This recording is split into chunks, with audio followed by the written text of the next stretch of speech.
रात गहरी होने के बाद ससुर जी ने मेरा दरवाजा खटखटाया और मुझसे बोले कि बहू, मैं बाथरूम में गिर गया था और मेरी कमर में दर्द हो रहा है।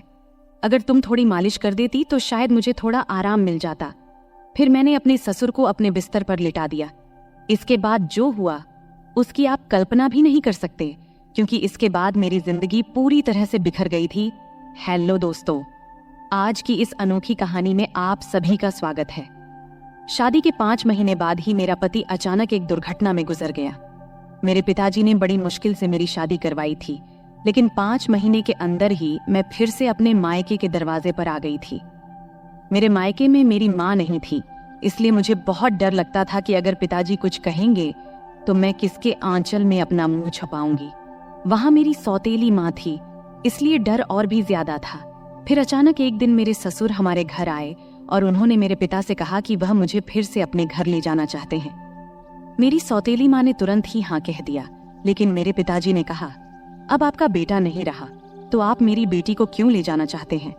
इस पर मेरी सौतेली माँ ने पिताजी से बहस करना शुरू कर दी और कहा, इसमें इतना सोचने की क्या बात है। वो कह रहे हैं कि वह उसे ले जाना चाहते हैं तो उन्हें ले जाने दो। उनके घर की बहू है, बेटी की मौत हो गई तो क्या हुआ, वो अपने ससुराल जा सकती है। माँ की इस झगड़े के बाद पिताजी ने बिना कुछ पूछे कहा, अगर मेरी बेटी वहां खुश रहेगी तो एक पिता होने के नाते मुझे खुशी होगी, आप उसे ले जाइए। फिर मेरे ससुर ने मुझसे कहा, चलो कपड़े वगैरह लेकर आओ। मैंने अपनी सौतेली माँ के सभी अत्याचार सहते हुए अपने ससुर के घर जाने का फैसला किया। वहां पहुंचने के बाद मैं अपने कमरे में कपड़े बदल रही थी, तभी मेरे ससुर आए और बोले, बहू एक कप चाय बना लाओ। मैंने जल्दी से रसोई में जाकर चाय बना ली। चाय पीते हुए उन्होंने कहा, तुम्हें पता है इस घर में मैं बिल्कुल अकेला हूँ। मेरा बेटा इकलौता संतान था और तुम्हारी सास भी गुजर गई है, इसलिए मैं तुम्हें यहाँ लेकर आया हूँ ताकि मुझे लगे कि मैं यहाँ अकेला नहीं हूँ। मैंने कहा, पिताजी आप बिल्कुल चिंता मत करें, मैं तो आपकी बेटी की तरह हूँ, हमेशा आपके साथ रहूंगी। फिर मेरे ससुर बोले, मुझे पता है कि तुम मेरे साथ रहोगी, क्योंकि तुम्हारी सौतेली माँ तुम्हें मायके में कभी शांति से नहीं रहने देगी। इस तरह कुछ दिन बीत गए। 6 महीने बाद एक रात मैं अपने कमरे में सो रही थी, तभी देर रात दरवाजे पर दस्तक हुई। मुझे समझ में आ गया कि यह मेरे ससुर ही होंगे, क्योंकि इस घर में मेरे और पिताजी के अलावा कोई और नहीं था, और रात के आधे पहर कौन दरवाजा खटखटाएगा। मैंने सोचा कि शायद पिताजी को कुछ चाहिए होगा, इसलिए दरवाजा खोली। दरवाजा खोलते ही मेरे ससुर ने मुझे पकड़ लिया और बोले, बहू मैं बाथरूम में गिर गया था, मुझे बहुत दर्द हो रहा है, अगर तुम थोड़ी मालिश कर दो तो मुझे थोड़ा आराम मिल सकता है। फिर मैंने अपने पिता को अपने बिस्तर पर लिटा दिया, लेकिन मैं उनके कमरे से तेल लाना भूल गई। अब मुझे लगता है कि मेरा पति कम उम्र में ही मुझसे शादी कर बैठा और फिर इसी कम उम्र में इस दुनिया से चला गया। यह सब सोचते हुए मैं अपने ससुर की मालिश कर रही थी और देख रही थी कि वह मुझे अजीब तरीके से घूर रहे थे, जिससे मुझे और डर लग रहा था। तभी मैं बोली, ससुर जी क्या हुआ, आपको किस जगह पर ज्यादा चोट लगी है, क्या डॉक्टर को बुलाऊं। इस पर ससुर जी ने कहा, नहीं बहू तुम बस मालिश कर दो, मुझे इससे ही आराम मिल रहा है। उनकी अजीब बातें सुनकर मुझे और असहज महसूस होने लगा। फिर मैं बोली, ससुर जी आप यहीं लेट जाएं, कमर में दर्द लेकर आप अपने कमरे तक कैसे जाएंगे, मैं आपके कमरे में जाकर सो जाती हूँ। मेरी बात सुनकर मेरे ससुर बोले, बहू इस हालत में तुम मुझे अकेला छोड़कर चली जाओगी, अगर रात में मुझे बाथरूम जाना पड़े तो मैं अकेले कैसे जाऊंगा, इससे बेहतर है कि तुम यहीं सो जाओ। कुछ समय बाद मेरे ससुर उठकर मेरे पास आए और बोले, बहू मैं तुमसे कुछ कहना चाहता हूँ, अगर तुम मेरी बात मान जाओ तो ही मैं कहूँगा। उनकी इस बात से मेरा दिल बेचैन हो गया। मैं चिंतित होकर बोली, ससुर जी आप कहें क्या बात है। मेरे ससुर थोड़ा हंसकर बोले, आज की रात मैं तुम्हारे साथ बिताना चाहता हूँ, क्योंकि अकेले अकेले अब अच्छा नहीं लगता। मेरे बेटे के मरने के बाद मैंने सोचा कि फिर से शादी करूंगा, लेकिन फिर सोचा कि तुम्हारी सौतेली माँ तुम्हें उस घर में कभी भी शांति से नहीं रहने देगी, इसलिए मैंने तुम्हें इस घर में लाया। उनकी इस बात से मुझे बहुत असहज महसूस हुआ, लेकिन उनकी बात का विरोध करने की हिम्मत नहीं हुई। मैं अपने कमरे के सोफे पर लेट गई। मुझे नींद नहीं आ रही थी, बहुत डर लग रहा था। ससुर जी ने कहा, बहू लगता है मैंने तुमसे कुछ गलत नहीं कहा, मैं चाहता हूं कि तुम मुझसे शादी कर लो ताकि कोई कुछ न कह सके। तभी मैं हक्का बक्का होकर बोली, ससुर जी आप यह क्या कह रहे हैं, आप मेरे ससुर हैं और ससुर से शादी कैसे हो सकती है? मेरे ससुर बोले, देखो बहू, मैं मानता हूँ कि कभी मैं तुम्हारा ससुर था, लेकिन तुम्हारे पति को मरे हुए अब 6 महीने हो चुके हैं। अब हमारे बीच ऐसा कोई रिश्ता नहीं है। मैं अकेला हूँ, तुम भी अकेली हो। हम एक दूसरे का साथ दे सकते हैं। उनकी इस बात को सुनकर मेरा मन विचलित हो गया। मैं कुछ कह नहीं पाई। एक ओर सौतेली माँ के अत्याचार, दूसरी ओर ससुर का अजीब व्यवहार। रात बीत गई और अगले दिन सुबह मैं अपने ससुर की बातों को बहुत सोची, अपनी स्थिति का विश्लेषण किया। ससुर का प्रस्ताव मुझे असंभव लग रहा था, लेकिन वास्तविकता मुझे कुछ निर्णय लेने पर मजबूर कर रही थी।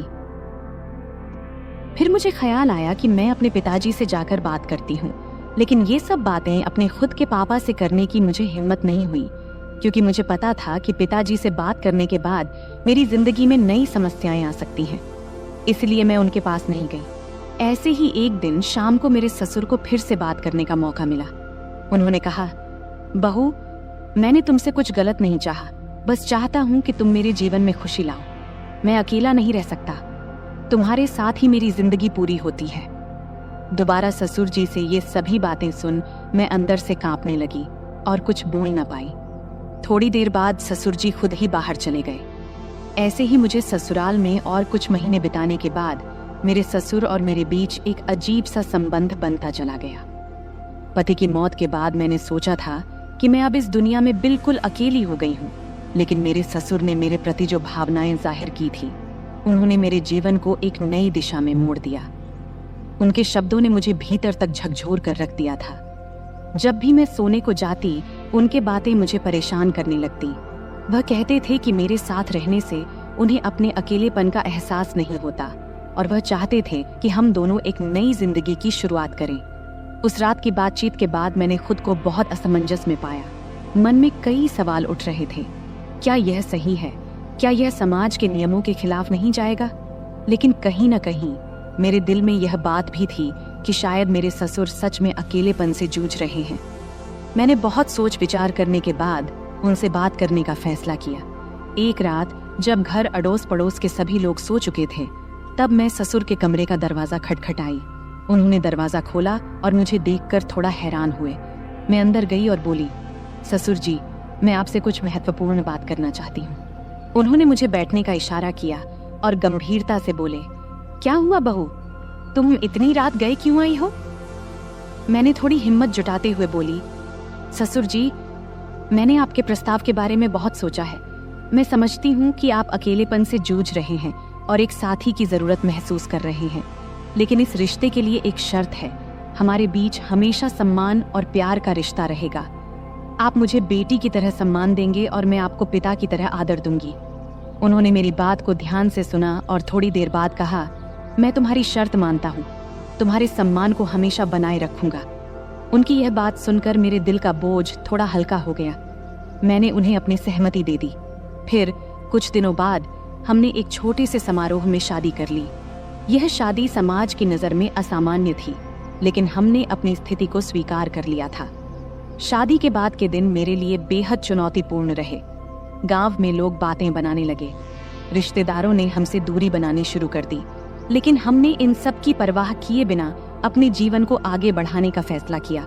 हमारे रिश्ते में धीरे धीरे प्यार और समझ बढ़ने लगी। ससुराल में पहले जहां मैं खुद को असहज महसूस करती थी, अब वही घर मुझे अपना लगने लगा था। ससुर ने मेरे लिए हर संभव प्रयास किया ताकि मैं खुश रह सकूं। उन्होंने मेरी हर छोटी बड़ी जरूरत का ध्यान रखा और हर ख्वाहिश पूरी की। वह हर दिन मेरे लिए कुछ न कुछ खास करने की कोशिश करते थे।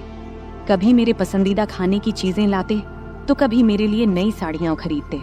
धीरे धीरे मैं भी उनके प्रति एक अलग तरह का आदर महसूस करना शुरू कर दी थी। हम दोनों ने मिलकर एक नई जिंदगी की शुरुआत किया। ससुर अब मेरे जीवन का एक अभिन्न हिस्सा बन चुके थे। हमारे बीच का रिश्ता अब सिर्फ ससुर और बहू का नहीं रहा, बल्कि दो दिलों का एक मजबूत बंधन बन गया था। वह मुझे हर उस समय सहारा देते थे जब मुझे उनकी जरूरत होती थी। उन्होंने मुझे फिर से हंसना सिखाया, जीवन को नए नजरिए से देखना सिखाया। शादी के कुछ महीने बाद मैंने महसूस किया कि हमारे बीच का यह नया रिश्ता मुझे एक नई दिशा दे रहा है। हमने मिलकर कई मुश्किलों का सामना किया और हर बार एक दूसरे का साथ दिया। ससुर के साथ मेरे इस नए रिश्ते ने मुझे जीवन के कई नए पहलू दिखाए। उन्होंने मुझे यह एहसास दिलाया कि जीवन में अगर साथी सही हो तो कोई भी मुश्किल इतनी बड़ी नहीं होती कि उसे पार न किया जा सके। समाज की नज़र में हमने बहुत कुछ सहा, लेकिन हमने अपने फैसले पर कभी पछतावा नहीं किया। हमारे रिश्ते में धीरे धीरे एक नए तरह का प्यार और सम्मान उभरने लगा। उनके साथ बिताए हर पल ने मुझे कुछ नया सिखाया और मुझे एहसास हुआ कि कभी कभी जीवन हमें ऐसे मोड़ पर ले आता है जहां हमें अपने फैसलों पर पुनर्विचार करना पड़ता है। आज मैं अपने ससुर के साथ एक नई जिंदगी जी रही हूँ। हमारे बीच का प्यार और सम्मान पहले से भी अधिक मजबूत हो गया है। वह मेरे जीवन के सबसे महत्वपूर्ण व्यक्ति बन चुके हैं। उनके साथ बिताए हर पल ने मुझे यह सिखाया है कि जीवन में चाहे कितनी भी मुश्किलें क्यों ना आए, अगर हमारे पास सही साथी हो तो हम हर मुश्किल का सामना कर सकते हैं। इस तरह हमारे बीच का रिश्ता धीरे धीरे और गहरा होता गया। उनके साथ बिताए हर पल ने मुझे यह सिखाया कि जीवन को कैसे नए सिरे से जिया जाए। हमने मिलकर अपने जीवन की हर चुनौती का सामना किया और हर बार जीत हासिल की। अब हमारे बीच का यह नया रिश्ता मुझे एक नई जिंदगी के सपने दिखाने लगा है। तो दोस्तों, ये थी हमारी आज की छोटी सी कहानी। आपको ये कहानी कैसी लगी? कमेंट करके जरूर बताएं। अगर आपको ये कहानी पसंद आई हो तो इसे लाइक करें और अपने दोस्तों के साथ शेयर करें। आगे भी ऐसी ही रोमांचक कहानियों के लिए हमारे चैनल को सब्सक्राइब करें और बेल आइकन दबाना न भूलें ताकि आप हमारी कोई भी कहानी मिस न करें। धन्यवाद। नमस्ते दोस्तों, आज की इस कहानी में आपका स्वागत है। मेरा नाम सुमन है और मेरी उम्र 23 साल है। मैं दिखने में काफी सुंदर हूँ। मैं अपनी शरीर की बनावट से दिखने में थोड़ी बड़ी लगती हूँ। मेरे चेहरे की बनावट आकर्षक है, रंग गोरा है और मेरा शरीर न तो बहुत पतला है और न ही मोटा, बल्कि एकदम मध्यम है। मैं गांव में रहती हूँ, इसलिए दूसरी गांव की लड़कियों की तरह मैं भी ज्यादातर सलवार सूट पहनती हूँ। मैंने केवल 10वीं क्लास तक पढ़ाई की है और उसके बाद से घर पर ही रहती हूँ। बाहर से मुझे बहुत ही सीधी सादी और साधारण लड़की समझा जाता था। मैं इतनी होशियार या चालाक भी नहीं थी। लेकिन सच कहूं तो मेरी जिंदगी में कुछ ऐसे दिन आए जब मैंने अपनी हदों को पार कर लिया। तब जिंदगी ने मुझे कुछ ऐसी सीख दी जो मैंने कभी सोची भी नहीं थी। बहुत पहले की बात है, मैं एक ऐसे अनुभव से गुजरी जिसने मेरे दिल दिमाग पर गहरी छाप छोड़ दी। उस समय मेरी मुलाकात गौरव भैया से हुई। मेरे जीवन में उस वक्त बहुत अकेलापन था, लेकिन गौरव भैया के साथ समय बिताना मुझे अच्छा लगने लगा। वो हमेशा मेरे प्रति बहुत केयरिंग रहते थे और उनकी मौजूदगी से मेरा मन हल्का हो जाता था। शुरुआत में जब मैं उनके साथ समय बिताती थी तो शरीर में एक अलग सा दबाव महसूस होता था, जैसे मुझे आराम की जरूरत हो। लेकिन धीरे धीरे सब कुछ सामान्य होने लगा। हमारे बीच ऐसा रूटीन बन गया कि जैसे ही मौका मिलता हम दोनों एक दूसरे के साथ वक्त बिताने के लिए बेताब हो जाते। हालांकि जब घर में और लोग होते तो हमें थोड़ा डर भी लगता कि कहीं कोई हमें देख न ले, लेकिन किसी को भी हम पर शक नहीं होता था क्योंकि गौरव भैया मुझे हमेशा दीदी कहकर बुलाते थे। वैसे भी मैं उम्र में उनसे 3 साल बड़ी थी। उस वक्त सर्दियों का मौसम था और सभी अपने अपने कमरों में रहते थे। रात को सब जल्दी ही अपने अपने कमरों में सोने चले जाते थे। तब मैं और गौरव भैया अलग अलग कमरों में सोते थे।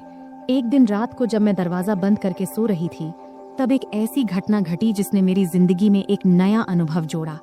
घटना ये घाटी की हमारे घर की एक सदस्य, मेरी मामी, काफी ज्यादा बीमार हो गई थी। इस वजह से मेरी माँ और मैं मामी को देखने उनके घर गए। तब हमें छोड़ने के लिए गौरव भैया गाड़ी लेकर आए थे। उन्होंने जब पहली बार मुझे देखा तो बोले, आप तो काफी बड़ी हो गई हो दीदी। तब मैं थोड़ा मुस्कुराई। उसके बाद जब गाड़ी में हम मामी के घर जा रहे थे तो उस वक्त रहते में ही शाम के 6 बज गए थे। तब हमें घर पहुंचने में देरी हो गई थी, इसलिए रास्ते में थोड़ा अंधेरा हो गया था। ठंड के दिन था तो 6 बजे ही अंधेरा हो जाता था। जब हम घर पहुंचे तो देखे कि मामा रसोई में खाना बना रहे थे और मामी बिस्तर पर लेटी हुई थी। तब मेरी माँ रसोई में गई और मामा से कहने लगी, जब इतनी परेशानी हो रही थी तो मुझे पहले ही बता देते, इतनी तकलीफ उठाने की क्या जरूरत थी। फिर माँ खाना बनाने में लग गई और मैं मामी के पास बैठ गई। मामी मुझे देखकर खुश हुई, लेकिन उनकी हालत काफी खराब लग रही थी। थोड़ी देर बाद मेरी माँ ने मामी को खाना दिया और अपने हाथों से खिलाया। उसी समय गौरव भैया ने मुझे आवाज दिया। तब मैं उनकी तरफ देखी और पूछी, क्या हुआ भैया? वो मेरी तरफ ही देख रहे थे, जैसे कुछ कहना चाहते हों। उनकी बातों ने बाद में मुझे एक नया अनुभव दिया। रात को जब खाने का वक्त हुआ तो मैं कमरे में गई। जहां गौरव भैया खाना खा रहे थे। उन्होंने मुझे देखते ही कहा, दीदी आइए साथ में खाना खाते हैं। मैंने मना करते हुए कहा, नहीं भैया आप पहले खाइए, मैं बाद में खा लूंगी। लेकिन उन्होंने जोर देकर मुझे बैठा लिया। मैं भी भूखी थी, इसलिए ज्यादा ना नुकुर नहीं की और हम दोनों ने साथ बैठकर खाना खाने लगी। तब हम दोनों ने बहुत मजे से खाना खाया, क्योंकि खाना हम साथ लेकर आए थे। खाना खत्म होने के बाद मैं अपनी माँ के कमरे में सोने के लिए जाने लगी। तभी गौरव भैया ने कहा, दीदी अगर आपको बुरा ना लगे तो आप यहीं मेरे कमरे में सो जाइए।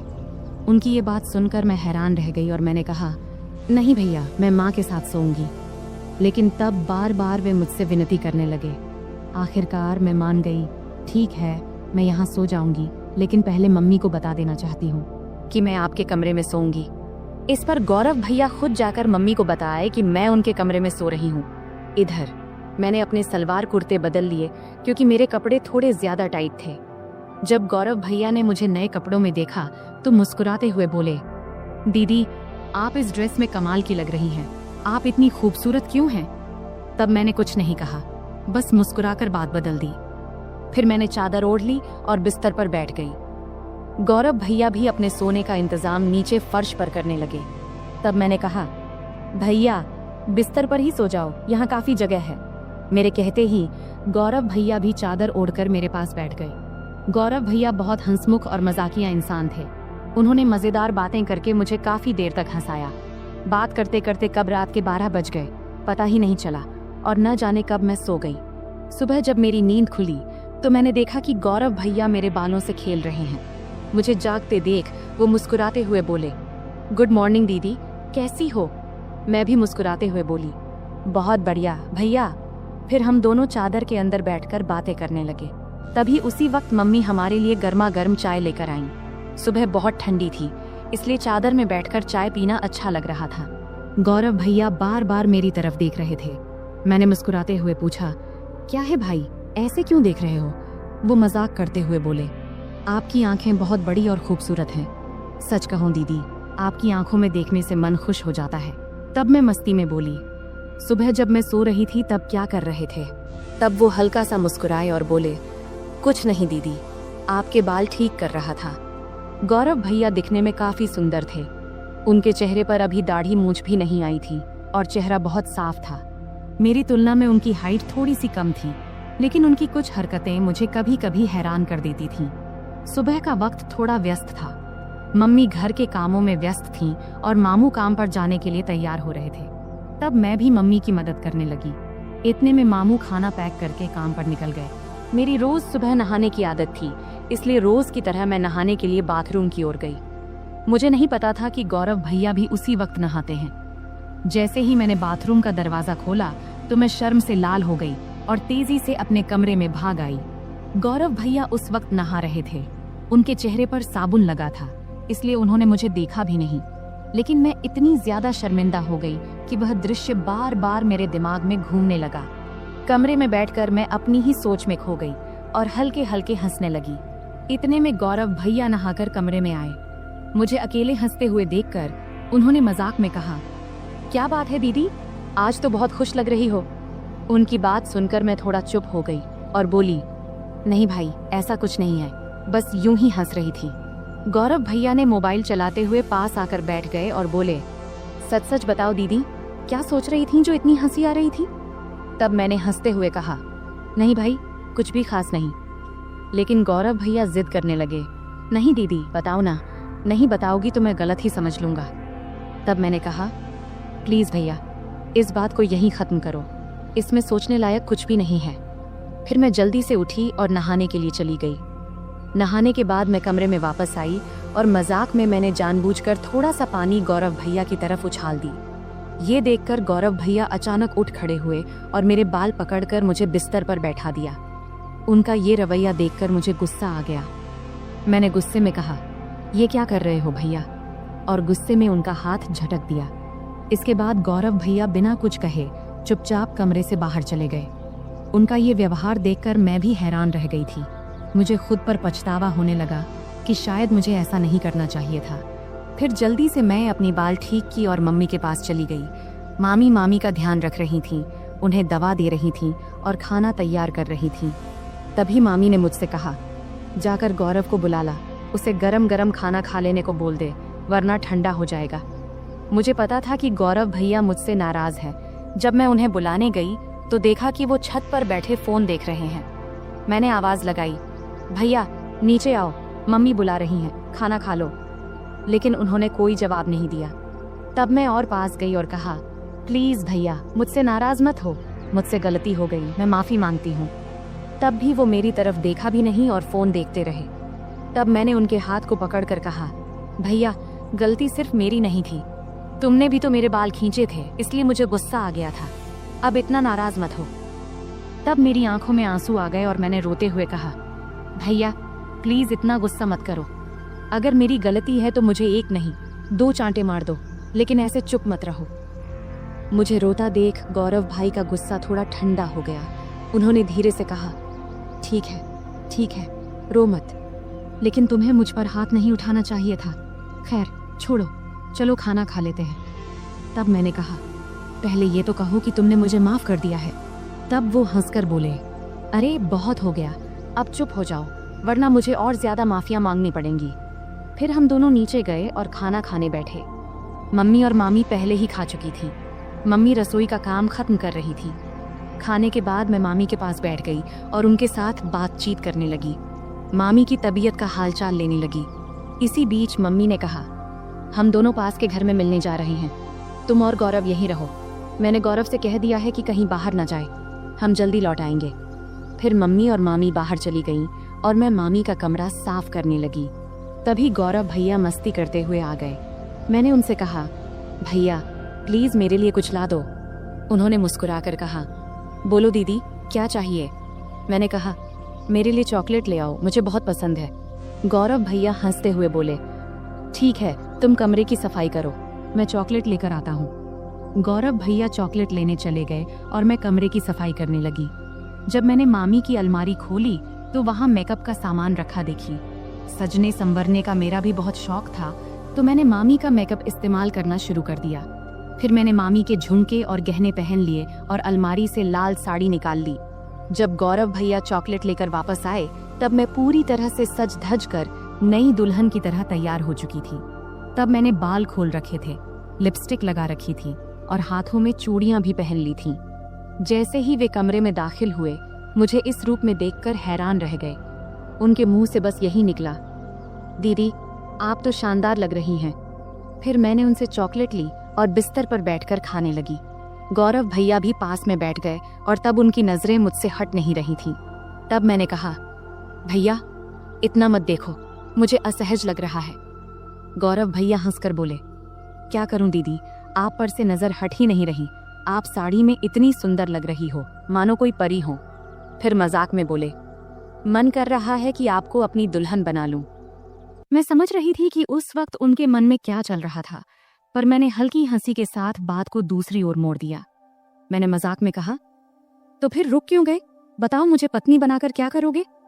तब गौरव भैया थोड़ा हंसकर बोले, रहने दो दीदी, मुझे पता है तुम जानबूझकर ये पूछ रही हो। तब मैंने कहा, तो क्या तुम अपनी दीदी का फायदा उठाना चाहते हो, अगर मम्मी को पता चल गया तो क्या होगा। तब गौरव भैया बोले, दीदी इतनी चिंता मत करो, हम तो घर में ही हैं और किसी को पता भी नहीं चलेगा, तुम बस एक बार हाँ कह दो, मैं सब संभाल लूंगा। तब मैंने मुस्कुराते हुए कहा, तो पहले बताओ तुम ये सब साड़ी देखकर कह रहे हो या पहले से ऐसा सोच रहे थे। गौरव भैया हंसकर बोले, सच कहूं तो जब से तुम आई हो तभी से ऐसा लग रहा है, अगर तुम एक बार मान जाओ तो सब आसान हो जाएगा। तब मैंने मजाक में कहा, ठीक है, जब तुम चाहो मैं तुम्हारी बात मानूंगी, लेकिन तुम्हें अपनी जिम्मेदारी ठीक से निभानी होगी। इस पर भैया बहुत खुश होकर बोले, थैंक्स दीदी, मुझे पता था तुम मुझे ना नहीं कहोगी, तुम सच में सबसे अच्छी हो। मैंने कहा, रुको, इतनी तारीफ करने की जरूरत नहीं है और शाम को मेरे लिए और भी चॉकलेट लाना मत भूलना। तब गौरव भैया ने कहा, ठीक है दीदी, 1 मिनट रुको, मैं आता हूँ। जब वह बाहर चले गए तो मुझे थोड़ी असुविधा महसूस हुई। जब वह वापस आए तो मैंने कहा, गौरव भैया इस वक्त मुझे थोड़ी परेशानी हो रही है, शाम को इस बारे में बात करेंगे। लेकिन गौरव भैया मेरी बात मानने को तैयार नहीं थे। उन्होंने शांत स्वर में कहा, दीदी, इतनी चिंता क्यों कर रही हो? डरने की कोई बात नहीं है, सब ठीक हो जाएगा। अगर तुम्हें असुविधा हो रही है तो आंखें बंद कर लो। तब मैंने आंखें बंद कर लीं और गौरव भैया मुझे तभी उसी पल दरवाजे पर अचानक दस्तक हुई, जिससे हम दोनों डर गए। कुछ समय बाद बाहर से मम्मी की आवाज आई, कोई है कमरे में? तब मैं तुरंत बिस्तर से उठ गई, क्योंकि मैं साड़ी में पूरी तरह सज धज कर तैयार थी। ऊपर से मामी के कमरे में थी। गौरव भैया का मूड भी खराब हो गया था, लेकिन उनके चेहरे को देखकर मुझे अंदर से हंसी आ रही थी। मैंने तुरंत गौरव भैया को कमरे से बाहर कर दिया और खुद भी साड़ी उतारकर सामान्य कपड़े पहन ली। फिर कमरे की सफाई करने लगी। इस बीच मम्मी ने मामी को बरामदे में बिठाया और सीधे रसोई में जाकर चाय बनाने लगी। तब मैं जल्दी जल्दी कमरे की सफाई करने लगी। बाद में हम सबने मिलकर चाय पी। चाय पीने के बाद मम्मी काम में लग गईं और मैं बरामदे में लेट गई। समय बिताने के लिए मैंने मम्मी की मदद करनी शुरू कर दी। कुछ समय बाद मैंने देखा कि गौरव भैया कहीं नहीं दिख रहे हैं। जब मैं उन्हें ढूंढने गई तो देखी कि वह बाथरूम से बाहर निकलकर हाथ धो रहे थे, लेकिन उनके चेहरे से लग रहा था कि उनका मूड अभी भी ठीक नहीं है। तब उन्हें देखकर मैं हंसी नहीं रोक पाई और हंसते हुए बोली, क्या हुआ, इतना उदास क्यों हो? मजाक में मैंने कहा, भैया तुम ऐसे क्यों हो? गौरव भैया हंसते हुए बोले, अगर तुम मेरी जगह होती तो तुम भी ऐसे ही करती। तुम लड़की हो, इसलिए इतनी बातें कर पा रही हो। मैं हंसकर बोली, ठीक है भैया, बस थोड़ा इंतजार करो, रात होने पर तो कोई डिस्टर्ब नहीं करेगा। तब गौरव भैया बोले, दीदी समस्या तो इसी रात के इंतजार में है, हर मिनट घंटों जैसा लग रहा है। तभी मम्मी ने आवाज दी, तुम्हारे भाई बहन की बातें खत्म हो गई हो तो थोड़ा काम में हाथ बंटाओगे? मम्मी की आवाज सुनते ही मैं उठकर जाने लगी और जाते जाते मजाक में बोली, गौरव भैया याद रखना, अगर चॉकलेट नहीं मिला तो मैं भी कुछ नहीं दूंगी। फिर मैं रसोई में चली गई। इस बीच मामा भी घर लौट आए थे। तब मैंने उन्हें खाना परोस दिया। मामा जी बहुत थके हुए थे, वे हमारे साथ थोड़ा बैठकर बात किए, फिर जल्दी सो गए। मम्मी मामी को खाना खिला रही थी और उन्हें दवाई दे रही थी। मैंने भी अपना खाना खा लिया और समय बिताने के लिए टीवी देखने लगी। सर्दी का मौसम होने के कारण हम जल्दी बिस्तर में चले गए, लेकिन मम्मी अभी भी अपने काम में लगी हुई थी। तब मैं मामी के कमरे में चली गई और बैठकर फोन में व्यस्त हो गई। इतना डूबी थी कि मुझे पता ही नहीं चला कि कब गौरव भैया खाना खाकर अपने कमरे में चले गए और मेरा इंतजार कर रहे थे। मैं अपनी रोज की सीरियल देखने में व्यस्त थी। जब मैं नहीं गई तो गौरव भैया खुद मुझे बुलाने आ गए। कमरे में आकर भैया बोले, दीदी आओ, मैं तुम्हारा बहुत देर से इंतजार कर रहा हूँ। तभी मम्मी ने कहा, कोई बात नहीं, अगर तुम अकेले सोना चाहते हो तो सो जाओ, तुम्हारी दीदी मेरे साथ सो जाएगी। मम्मी की बात सुनते ही भैया जल्दी से बोले, नहीं नहीं, हम तो बस बातें कर रहे थे, वैसे भी कुछ दिनों बाद आप लोग चले जाएंगे, फिर पता नहीं कब मुलाकात होगी और दीदी के साथ खेल पाऊंगा। तब मैंने मम्मी को आश्वस्त करते हुए कही, मम्मी भैया सही कह रहे हैं। इसके बाद मम्मी ने कहा, ठीक है, जैसा तुम चाहो, और हम कमरे में चले गए। कमरे में जाते ही गौरव भाई ने जल्दी से दरवाजा बंद कर दिया। तब मैं समझ गई कि भैया अब और इंतजार नहीं कर पा रहे हैं, लेकिन तब भी मम्मी और मामी जाग रहे थे, इसलिए मैंने कहा, भैया थोड़ा धैर्य रखो, सब सो जाएं, फिर बात करेंगे। अगर किसी ने मेरी आवाज सुन ली तो मुश्किल हो जाएगी। भैया बोले, दीदी और इंतजार नहीं होता। तभी मुझे चॉकलेट की याद आई। मैंने कहा, ठीक है भैया, लेकिन पहले मेरी चॉकलेट दो। भैया ने तुरंत जेब से चॉकलेट निकालकर दे दिया। फिर मैं चॉकलेट खाने लगी और भैया परफ्यूम लगाने लगे। शुरुआत में हम मजाक में थोड़ी थोड़ी नोक झोंक करने लगे। इससे हमारे बीच मजेदार झगड़ा शुरू हो गया। हम बिस्तर पर कूदने लगे, क्योंकि हमारी उम्र अभी भी छोटे बच्चों जैसी थी। तभी मम्मी ने चिल्लाकर कहा, सुमन बहुत हो गया, अब सो जाओ, क्योंकि बिस्तर की आवाज उनके कमरे तक जा रही थी। इसके बाद गौरव भैया ने तुरंत फर्श पर बिस्तर बिछा दिया, जिससे आवाज बंद हो गई। फिर गौरव भैया ने मुझे रात के 3 बजे तक सोने नहीं दिया। सुबह जब हमारी आंख खुली तब मम्मी दरवाजा खटखटा रही थी। उसमें बिस्तर पर ही थी, लेकिन उठ नहीं पा रही थी, इसलिए गौरव भैया ने मुझे उठाकर बिस्तर पर बिठा दिया और खुद दरवाजा खोलने गए। तब मम्मी हमारे लिए चाय लेकर आईं। मुझे देखकर उन्होंने कहा, मैंने कहा था सुमन समय पर सो जाना, अब देखो तो तुम्हारी आंखें कितनी लाल हो गईं। मेरी आंखें अब सच में लाल हो गई थीं। मैंने बिना कुछ कहे चाय पीना शुरू कर दिया। यहाँ तक कि मैंने मुंह भी नहीं धोया क्योंकि पूरा शरीर दर्द से टूट रहा था। मम्मी चाय रखकर चली गईं। गौरव भैया जब कमरे में आए तो मैंने गुस्से में कहा, भैया मैंने तो कहा था थोड़े समय के लिए, लेकिन तुमने मेरी बात नहीं मानी। अब देखो मेरा शरीर कितना थक गया है, मैं ठीक से खड़ी भी नहीं हो पा रही हूँ। अगर मम्मी ने पूछ लिया तो मैं क्या कहूँगी? तब गौरव भैया ने जल्दी से जवाब दिया, दीदी चिंता मत करो, मैं मेडिकल स्टोर से दवा लेकर आता हूँ, उसे लेने के बाद तुम्हारा शरीर ठीक हो जाएगा। इसके बाद मैंने लगातार 4-5 दिन तक भैया को पास नहीं आने दिया, लेकिन इससे उनका उत्साह कम नहीं हुआ। वे हर दिन मेरे आसपास घूमते रहते थे और नियमित रूप से चॉकलेट लाते रहते थे। भैया मेरे सारे काम कर देते और मैं जो चाहती वे हंसते हंसते कर देते। इसलिए मैंने भी इसका मजा लेना शुरू कर दिया। कभी कभी उनसे पैर का दर्द कम करने के लिए मसाज करवा लेती, कभी सिर की मालिश करवा लेती, मस्ती में कभी कभी हल्के से मार देती और सारा दिन उनके फोन पर सीरियल देखती। 4-5 दिनों के बाद भैया का व्यवहार थोड़ा बदल गया, इसलिए मैंने उन्हें ज्यादा कुछ नहीं कहा। एक दिन हम दोपहर में घर में अकेले थे और बहुत मस्ती किए। उस दिन घर में कोई नहीं था। भैया ने पूरा दिन मुझे कहीं बैठने नहीं दिया और हमेशा अपने पास रखा। इस घटना के बाद मैं और भैया बहुत सामान्य हो गए। जब भी उनका मन करता वे मुझे कमरे में बुला लेते और मैं भी अब इसकी आदत डाल चुकी थी। हमने उन दिनों का भरपूर आनंद लिया, लेकिन जीवन में हर अच्छे समय के बाद एक बुरा समय भी आता है और ये बुरा समय भी भैया की वजह से ही आया। दरअसल 20 दिन के बाद अब हमें गांव लौटना था, क्योंकि अब मामी काफी स्वस्थ हो चुकी थी और हमें वहां बहुत दिन हो गए थे। तब मम्मी ने अचानक वापसी का फैसला किया और उन्होंने पापा को कुछ भी नहीं बताया। जब मैंने और भैया ने ये सुना तो हमें बिल्कुल अच्छा नहीं लगा। तब भैया बोले, दीदी जाने से पहले आखिरी बार थोड़ा समय दे दो, कौन जाने फिर कब मिलेंगे। तब अंदर से मैं भी तैयार थी, लेकिन उस दिन घर में सभी लोग थे, यहाँ तक कि मामा भी आज घर पर ही थे। तब मामा मम्मी से बोले, दीदी आज रुक जाओ, मैं कल तुझे बस स्टैंड तक छोड़ दूंगा। ये सुनते ही मुझे थोड़ी खुशी हुई, क्योंकि एक रात हमारे पास थी। तब आखिरकार मम्मी भी मान गई। फिर हम बहुत ही बेसब्री से रात का इंतजार करने लगे। जब रात हुई तो जल्दी से खाना खा के हम अपने कमरे में चले गए।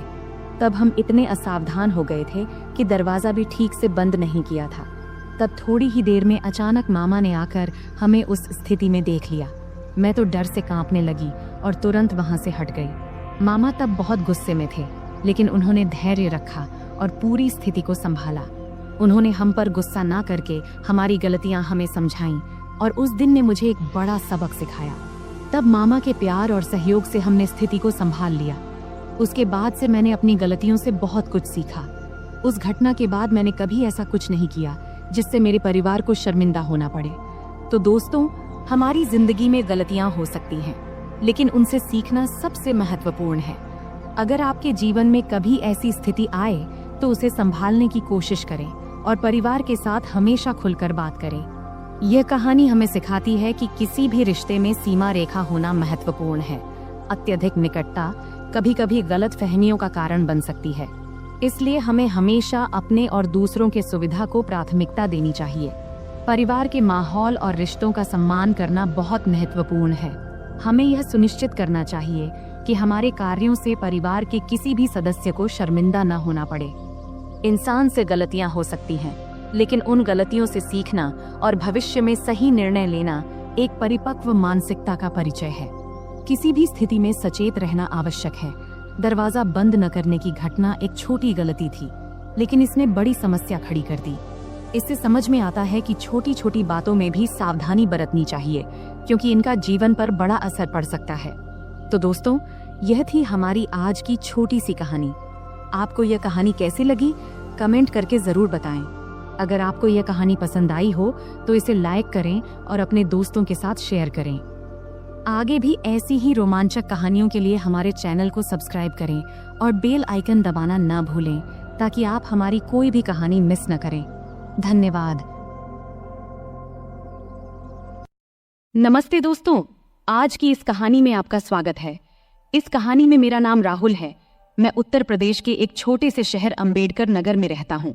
वहीं मैं और मेरा परिवार रहता है।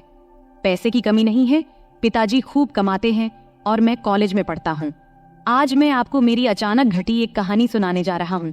यह उस समय की बात है जब मैं कॉलेज में पढ़ता था, और उस समय मैं उतना होशियार भी नहीं था। हमारे घर में मैं, मेरी मम्मी और मेरे पिताजी रहते हैं। हमारा घर काफी बड़ा है, जैसे किसी अमीर का बंगला हो। पिताजी हमेशा सुबह काम पर निकल जाते हैं और रात को देर से घर आते हैं। उस समय घर पर मैं और मम्मी ही होते थे। मैं कुछ देर पढ़ाई करता था और फिर सो जाता था, लेकिन मम्मी हमेशा पिताजी का इंतजार करती रहती थी। उस समय मैं कॉलेज के आखिरी साल में था। एक सुबह जब मैं कॉलेज जाने की तैयारी कर रहा था तो मैंने मम्मी की तेज आवाज सुनी। वो कह रही थी, क्या कर रहे हो तुम? रात के 2-2:30 बजे घर आते हो और कहते हो ऑफिस में काम था। रात के 2 बजे कौन से ऑफिस का काम चलता है? सीधे सीधे क्यों नहीं कहते कि उस सुमन के साथ थे? मम्मी काफी गुस्से में थी। मेरी मम्मी आमतौर पर किसी पर गुस्सा नहीं होती थी। उनका स्वभाव बहुत शांत था, लेकिन आज पता नहीं क्या हो गया, मम्मी बहुत गुस्से में थी। मैं 2 बजे आऊं या 3 बजे, तुम्हें जो चाहिए वो मिल तो रहा है ना, फिर चुप रहो। पिताजी ने तेज आवाज में मम्मी से कहा। क्या जो चाहिए वो मिल रहा है? पैसा, गहने, इन सब के अलावा भी कोई सुख होता है? अब और कुछ मत बोलो, लेकिन अब बर्दाश्त नहीं होता। 3-4 महीने हो गए हैं तुमने मुझे छुआ तक नहीं है। आखिर उस सुमन में ऐसा क्या है जो मुझ में नहीं है? मम्मी की आवाज और तेज हो गई थी। तभी पिताजी गुस्से में बोले, बार बार सुमन मत कहो, नहीं तो क्या करोगे? मम्मी ने उल्टा जवाब दिया। उस समय पिताजी का गुस्सा बहुत बढ़ गया था। तभी अचानक धमाक की आवाज आई और उसके साथ ही मम्मी की चीख से पूरा घर गूंज उठा। मैं तुरंत अपने कमरे से भागकर उनके बेडरूम की ओर गया। जो दृश्य मैंने देखा उसे देखकर मैं सन्न रह गया। पिताजी मम्मी को बेल्ट से मार रहे थे। मम्मी दर्द से चीख रही थी, लेकिन पिताजी रुकने का नाम नहीं ले रहे थे। मैंने बिना कुछ सोचे समझे मम्मी के ऊपर छलांग लगा दिया ताकि उन्हें बचा सकूं, लेकिन पिताजी अभी भी नहीं रुके। जैसे ही मुझे भी 2-4 फटकारें लगी, पापा रुक गए और तिलमिलाते हुए मेरी ओर गुस्से में देखने लगे और फिर घर से बाहर चले गए। फिर मैंने मम्मी की ओर देखा। मम्मी की आंखों से आंसुओं की धारा बह रही थी। मैंने मम्मी को सहारा देकर उठाया। उठते समय मम्मी कराह उठी। मैंने उन्हें बेड पर बैठाया। तब तक उनके हाथ और पीठ पर लाल निशान पड़ गए थे। ये देखकर मुझे पापा पर बहुत गुस्सा आया। कोई इंसान इतना निर्दयी कैसे हो सकता है? कोई अपनी ही पत्नी को ऐसे मारता है भला? फिर मैं जल्दी से किचन में गया, एक कटोरी में तेल और हल्दी मिलाई और मम्मी के पास ले आया। मुझे भी अपनी पीठ पर लगे 2-4 फटकारों की चोट महसूस हो रही थी। मम्मी सुशक सुशक कर रो रही थी। फिर मैंने मम्मी के हाथ और पीठ पर तेल हल्दी का मिश्रण लगाना शुरू किया, जहां उन्हें मार पड़ी थी। कुछ जगहों पर हल्का खून भी आ गया था। मिश्रण लगाने के बाद मैंने कटोरी को एक ओर रख दिया और मम्मी के पास बैठ गया। मम्मी ने मुझे देखा और तुरंत मुझे गले से लगा लिया। फिर वह मेरी गर्दन में सिर छिपाकर जोर जोर से रोने लगी। मम्मी के आंसुओं से मेरा कंधा भीग गया। मैं उनकी पीठ थपथपाकर उन्हें शांत करने की कोशिश कर रहा था। हम दोनों काफी देर तक यूं ही एक दूसरे की बाहों में रहे। तभी मम्मी के हाथ जब मेरी पीठ के निशानों को छूने लगे तो दर्द की तेज लहर उठी और मैं कराह उठा। मम्मी को जैसे ही इसका एहसास हुआ वो तुरंत मुझसे दूर हट गई। फिर मम्मी ने मेरा शर्ट ऊपर उठाया और उसी कटोरी से तेल हल्दी का मिश्रण धीरे धीरे मेरी पीठ पर लगाने लगी। लगाते समय भी वो सुशक रही थी। तू क्यों मेरे लिए बीच में आया? बेवजह तुझे मार पड़ी, मम्मी ने ऐसा कहा। फिर मैंने उनसे कहा, मम्मी, तुम्हारे लिए अगर मेरी जान भी चली जाती तो मुझे कोई दुख नहीं होता, लेकिन उन्होंने तुम्हें क्यों मारा? जब मैंने यह पूछा तब मम्मी मेरी ओर देखते हुए बोली, तुझे बताऊं या ना बताऊं ऐसा सोच रही हूँ। छोड़, पर अब तुझे ये सब जान लेना चाहिए। पिछले 2 साल से तुम्हारे पापा ऑफिस की एक लड़की के चक्कर में हैं। रात को देर से आते हैं और मेरा तो जैसे कोई अस्तित्व ही नहीं है उनके लिए। और मुझे ये बताते हुए भी शर्म आ रही है कि पिछले कई महीनों से उन्होंने मुझे छुआ तक नहीं है। कई बार तो मन करता है कि अपनी जान दे दूं, पर मेरे बाद तेरा क्या होगा, ये सोचकर मैंने ऐसा कदम नहीं उठाया। पर सच में अब इस जिंदगी से थक चुकी हूँ। अब मैंने तय कर लिया है, एक ही घर में रहूंगी, लेकिन उनसे कोई भी संबंध नहीं रखूंगी। मम्मी की ये बातें सुनकर मैं सोच में पड़ गया। इतनी खूबसूरत, सुशिक्षित और समझदार मम्मी होने के बावजूद पापा किसी दूसरी औरत के चक्कर में कैसे पड़ गए? मन ही मन मैंने पापा के इस कर्म को दोषी ठहराया। मम्मी वाकई बहुत सुंदर थी। सुंदर चेहरा, नाजुक नाक, गुलाबी होंठ, 5.5 फुट की ऊंचाई, गोरा रंग। वो एकदम किसी चित्र में बनाई गई देवी की तरह दिखती थी। फिर भी पिताजी को उनकी सुंदरता क्यों नहीं दिखती देती थी। उस दिन के बाद से मम्मी ने पापा से बात करना बंद कर दिया। वो मेरे कमरे में मेरे पास ही सोने लगी। पापा महीने में घर का सारा सामान भरवा देते थे और टीवी के पास वाली दराज में 5 से 7 हजार रुपये रख जाते थे। अब तो पापा घर पर खाना भी नहीं खाते थे, वो उस औरत के घर से ही खाकर आते थे और कभी कभी घर आते भी नहीं थे। धीरे धीरे ऐसे ही और 3 साल बीत गए। तब मैं कॉलेज की पढ़ाई पूरी कर चुका था और एक IT कंपनी में काम करने लगा था और अब मैं 24 साल का हो गया था। रोज का व्यायाम और अच्छा खान पान करने की वजह से मेरी सेहत भी अच्छी हो गई थी। अब तो पापा महीने में 2-3 बार ही घर आते थे, मुझसे भी कम ही बात करते थे। हालांकि मम्मी अब उस सदमे से उबर चुकी थी, लेकिन उनके चेहरे पर हमेशा उदासी छाई रहती थी। मैंने उन्हें कभी हंसते हुए नहीं देखा था। यह देखकर मुझे बहुत बुरा लगता था। जब मैं नौकरी पर गया तो कंपनी ने मुझे लैपटॉप दिया, इसलिए मैंने घर पर इंटरनेट कनेक्शन भी लगवा लिया। बचपन से मम्मी के साथ रहने के कारण मेरे पास ज्यादा दोस्त नहीं थे। मम्मी ही मेरी सबसे करीबी दोस्त थी। संध्या के समय जब मैं काम से घर लौटता तो फ्रेश होकर चाय पीता और फिर बेडरूम में जाकर लैपटॉप पर इंटरनेट चलाता। यह मेरा समय बिताने का जरिया बन गया था। उस वक्त की उम्र के कारण मैं इंटरनेट पर तरह तरह फिल्में देखता रहता था, लेकिन मुझे सबसे ज्यादा माँ और बेटे के बीच की फिल्में पसंद आने लगी थी। धीरे धीरे मेरी नजरें मम्मी को देखने के तरीके में भी बदलाव आने लगा था। एक दिन सोमवार का दिन था, रात के करीब 9 बजे होंगे। अचानक पापा घर आए। हमारा घर मम्मी के नाम पर था। पापा मम्मी से कहने लगे कि घर उनके नाम कर दें। तब मम्मी ने इनकार किया तो पापा उन्हें बहुत बुरा भला कहने लगे। मम्मी चुपचाप सुनती रहीं। तभी पापा ने मम्मी के गाल पर थप्पड़ मार दिया। ये देख अब मेरा खून खौल उठा। पापा दूसरा थप्पड़ मारने ही वाले थे, तभी मैंने उनका हाथ पकड़ लिया और कहा, पापा अब बहुत हो गया, ये तमाशा बहुत हो चुका है, अब और नहीं सहन कर सकता। आज से इस घर में कदम रखा तो इसका अंजाम अच्छा नहीं होगा। फिर मम्मी ने भी गुस्से में पापा को खूब डांटा। पापा मम्मी की जोर से डांटने पर अचानक रुक गए और मेरे ताकतवर शरीर को देखकर वहां से चले गए। फिर मैंने दरवाजा बंद कर दिया और मम्मी के पास चला गया। मम्मी ने मुझे आंसुओं से भरी आंखों से देखा और दौड़ते हुए आईं। फिर मुझे गले से लगा लिया और फूट फूट कर रोने लगी। मैंने भी मम्मी की कमर को कसकर पकड़ा और उन्हें अपनी बाहों में भर लिया। मम्मी हिचकियां ले रही थी और बोल रही थी, ठीक किया बेटे, इस आदमी की यही औकात है। आज के बाद अगर ये घर में दोबारा ना आए तो अच्छा ही है। मम्मी बोली, अब इस घर में उसकी आने की हिम्मत नहीं होगी और अगर आ भी गया तो मैं उसे छोड़ूंगा नहीं। मैंने गुस्से में मम्मी से कहा। फिर मम्मी ने चिंतित होते हुए कहा, राहुल बेटा मत उलझ इस आदमी से, अगर तुझे कुछ हो गया तो मैं किसके सहारा रहूंगी। फिर मैंने भावुक होकर बोला, तू चिंता मत कर मम्मी, उस समय मेरे पास नौकरी नहीं थी इसलिए हम मजबूर थे, लेकिन अब मेरे पास अच्छी नौकरी है। तू चिंता मत कर, मैं तुझे कुछ नहीं होने दूंगा, मैंने मम्मी को आश्वस्त देते हुए कहा। फिर एक दिन मैं दोपहर में काम से घर वापस आया। मैंने अपनी चाबी से दरवाजा खोला और अंदर आया।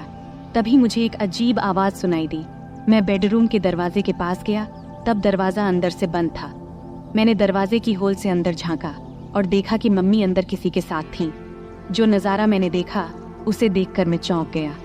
लगभग 10 मिनट तक मैं वहीं देखता रहा। अचानक मम्मी बेहोश होकर गिर पड़ी। फिर मैं दरवाजे से हट गया और धीरे से बाहर बरामदे का दरवाजा खोला। फिर जोर से कहा, मम्मी मैं आ गया हूँ, तुम कहाँ हो? ये कहते हुए मैंने अपने हाथ में पकड़ा बैग सोफे पर रख दिया और जूतों के फीते खोलने लगा। कुछ ही देर में मम्मी ने बेडरूम का दरवाजा खोला और बाहर आई। मुझे अचानक देखकर उनके चेहरे पर घबराहट और आश्चर्य के भाव थे। मैंने जल्दी से अपने जूते उतारे और बेडरूम में घुस गया। टेबल पर मुझे केले की प्लेट दिखाई दी। मैंने एक केला उठाया और खाने लगा। मम्मी मेरे पीछे पीछे आई। मैं जैसे ही केले को खाने वाला था, मम्मी कुछ बोलने वाली थी, लेकिन मैंने पहले ही केले को मुंह में डाल लिया था। मम्मी हैरानी से मेरी ओर देख रही थी और मैं शांति से केला खा रहा था। केला थोड़ा कच्चा था, इसलिए पूरी तरह से मीठा नहीं था। मम्मी केले बहुत अच्छे हैं और हैं क्या? मैंने केले खाते हुए मम्मी से पूछा। मम्मी ने कुछ जवाब दिया, लेकिन अपने मुंह में ही। लेकिन दोस्तों, मैं आपको बताता चलूं, उन केलों का स्वाद इतना अच्छा था कि कुछ मत पूछो। केले खाने के बाद मैं बाथरूम में जाकर फ्रेश हो गया और फिर कमरे में जाकर लैपटॉप खोल लिया। फिर मैं एक रोमांटिक मूवी देखने लगा। फिर रात के खाने के बाद मैं बेडरूम में सोने चला गया। थोड़ी देर में मम्मी भी सब काम निपटाकर सोने आई। मम्मी ने हल्के गुलाबी रंग का नाइट गाउन पहना हुआ था। तब मैंने लैपटॉप से नजरें हटाकर मम्मी की ओर देखा। मम्मी नीचे झुककर तकिया ठीक कर रही थी। तकिया सही करने के बाद मम्मी बिस्तर पर लेट गईं।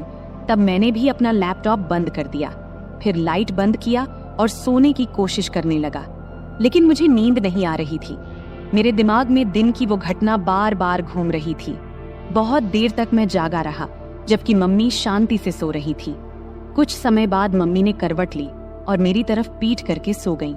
फिर उन्होंने छत की ओर मुंह करके लेटना शुरू किया। मैं थोड़ी देर के लिए डर गया, लेकिन जब मम्मी जागी नहीं तो मुझे थोड़ी राहत मिली। मेरी हिम्मत बढ़ी और मैं धीरे धीरे मम्मी की ओर देखने लगा। मम्मी ने कुछ ही पल के लिए मेरी ओर देखा और फिर अपनी आंखें बंद कर लीं। मैंने समझ लिया कि वो अभी भी जाग रही हैं। मैं थोड़ा और आगे बढ़ा और खुद को संतुष्ट महसूस किया। मम्मी भी खुश थीं। उन्होंने कुछ नहीं कहा, लेकिन मुझे एहसास हो रहा था कि उन्हें भी संतोष मिला है। मम्मी, क्या हुआ? तुम चुप क्यों हो? क्या तुम्हें अच्छा नहीं लगा? मैंने जब ऐसा पूछा तब उन्होंने बोला, नहीं रे बेटा, मुझे तो बहुत अच्छा लगा। तूने मम्मी को बहुत खुश किया। फिर मैंने मम्मी के पीठ पर प्यार से हाथ फेरते हुए कहा, मम्मी, अब से तुम्हें केले खाने की जरूरत नहीं पड़ेगी। मैंने मम्मी के कान में धीरे से ऐसा कहा। तब मम्मी बोल उठी, बेटा, तुझे ये कैसे पता चला? मम्मी ने आश्चर्य से मेरी ओर देखते हुए पूछा। तब मैंने उन्हें बताया कि आज दोपहर जब मैं घर आया तो कमरे से तुम्हारी आवाज सुनाई दी। जब मैंने दरवाजे की होल से देखा तो मुझे सब समझ में आ गया। तभी मैंने ठान लिया था कि अब से मम्मी को किसी भी चीज की कमी नहीं होने दूंगा। राहुल, मेरे राजा, तू कितना प्यार करता है अपनी मम्मी से। मम्मी भावुक होकर बोली, हाँ मम्मी, अब से तुम्हें मैं किसी भी चीज की कमी नहीं होने दूंगा। मैंने कहा, अब पापा भी हमें सताने नहीं आएंगे और अब वो दोबारा इस घर में कदम नहीं रखेंगे। इसलिए तुम अब चिंता मत करना, हम अब सुख से रहेंगे। मैंने मम्मी को आश्वस्त किया। उस दिन हम दोनों ने सुख और शांति का आनंद लिया और फिर आराम से सो गए। अगली सुबह मम्मी ने सारे काम निपटाए और मुझे उठाने आई। मैंने जल्दी से तैयार होकर चाय पिया और हम दोनों गपशप करने लगे। तभी हमने देखा कि पापा अचानक से आकर हमारे सामने खड़े हो गए। तब मम्मी ने पापा से पूछा, अब क्या चाहिए तुम्हें? एक बार कह दिया कि हम ये घर नहीं देंगे तो फिर क्यों आए हो? पापा ने जवाब दिया, मुझे अब घर नहीं चाहिए। मैं बस ये बताने आया हूँ कि मैं अब दूसरी शादी करने जा रहा हूँ, तो मुझे तुमसे तलाक चाहिए। फिर मम्मी ने मेरी ओर देखा और पूछा, तुम्हारा क्या कहना है? मैंने कहा, मम्मी, जो तुम्हें सही लगे वो करो। मैं तुम्हें किसी भी चीज की कमी नहीं होने दूंगा, मेरा भरोसा करो। मम्मी ने फिर पापा को तलाक के लिए हाँ कह दिया। दोपहर को मम्मी और पापा दोनों ऑफिस गए और अपने बाकी कानूनी काम निपटा कर लौटे। उसके बाद से पापा कभी हमें दिखाई नहीं दिए और हमने भी उन्हें कभी ढूंढने की कोशिश नहीं की। हम दोनों अब अपने घर में खुश थे और पापा भी अपनी सेक्रेटरी के साथ खुश थे। अब हम दोनों अकेले रहते हैं और अपने सुख दुख का ख्याल रखते हैं। ऐसे ही चलते चलते अब कई साल बीत चुके हैं। अब मम्मी मुझसे कहने लगी है कि अभी तेरा बहुत जीवन बाकी है, तू किसी अच्छी लड़की को देख ले जिससे मैं तेरा विवाह करा सकूं, और हाँ, शादी के बाद मुझे भूल मत जाना। मैंने हंसते हुए कहा, तुम्हें कैसे भूल सकता हूँ मम्मी, तुम तो मेरी मम्मी हो। फिर हम दोनों हंसने लगे। अगले कुछ महीनों तक हमारा जीवन बहुत शांति और खुशी से बीत रहा था। मम्मी और मैं अब एक दूसरे का ख्याल रखते थे और एक दूसरे के साथ खुश थे। लेकिन मम्मी की बात मेरे दिमाग में अक्सर घूमती रहती थी। उन्होंने कहा था कि अब मुझे अपने जिंदगी के बारे में सोचना चाहिए और किसी अच्छी लड़की से शादी कर लेनी चाहिए। मैंने इस बारे में गंभीरता से सोचना शुरू किया और एक दिन मम्मी से खुलकर बात किया। मैंने उनसे कहा, मम्मी, आपने सही कहा था, अब वक्त आ गया है कि मैं अपने जीवन के अगले पड़ाव की ओर बढ़ूं। मुझे लगता है कि अब मुझे भी किसी के साथ अपना जीवन बिताने की जरूरत है। मम्मी ने मेरे चेहरे की ओर देखा और प्यार से मुस्कुराई। फिर उन्होंने कहा, बिल्कुल बेटा, मैं हमेशा चाहती थी कि तू अपनी जिंदगी को खुशी और प्यार से भर ले। मैं तेरे लिए बहुत खुश हूँ। इसके बाद मम्मी ने मेरे लिए लड़की देखनी शुरू की। कुछ ही दिनों में मम्मी को एक अच्छा रिश्ता मिला। लड़की का नाम स्नेहा था। स्नेहा बहुत समझदार और संस्कारी लड़की थी। जब मैंने उससे पहली बार मुलाकात किया तो मुझे ऐसा लगा जैसे मेरे जीवन का वो खालीपन भर गया हो। स्नेहा और मैं जल्द ही शादी के बंधन में बंध गए। शादी के बाद हमारा घर और भी खुशहाल हो गया। मम्मी, स्नेहा और मैं एक परिवार की तरह रहने लगे। मम्मी को अब इस बात की खुशी थी कि उन्होंने मुझे अकेलेपन से बाहर निकालकर मेरे लिए एक नया जीवन शुरू करने में मदद की थी। समय बीतता गया और हमारा जीवन पहले से भी बेहतर होता चला गया। मम्मी अब पहले से ज्यादा खुश थीं और मुझे भी इस बात की तसल्ली थी कि मैंने उनका हर सपना पूरा कर दिया था। अंत में मैंने सीखा कि जीवन में रिश्तों की अहमियत कितनी होती है। चाहे वो माँ बेटे का रिश्ता हो या पति पत्नी का, सच्चा प्यार और सम्मान ही रिश्तों को मजबूत बनाता है। और यही सीख मैंने अपने जीवन में उतारी। तो दोस्तों, इस कहानी का यही संदेश है कि परिवार ही हमारी असली ताकत है और जब हम अपने परिवार के साथ खड़े होते हैं तो हर मुश्किल आसान हो जाती है। उम्मीद है कि आपको यह कहानी पसंद आई होगी। ऐसे ही और कहानियों के लिए चैनल को सब्सक्राइब जरूर करें। धन्यवाद।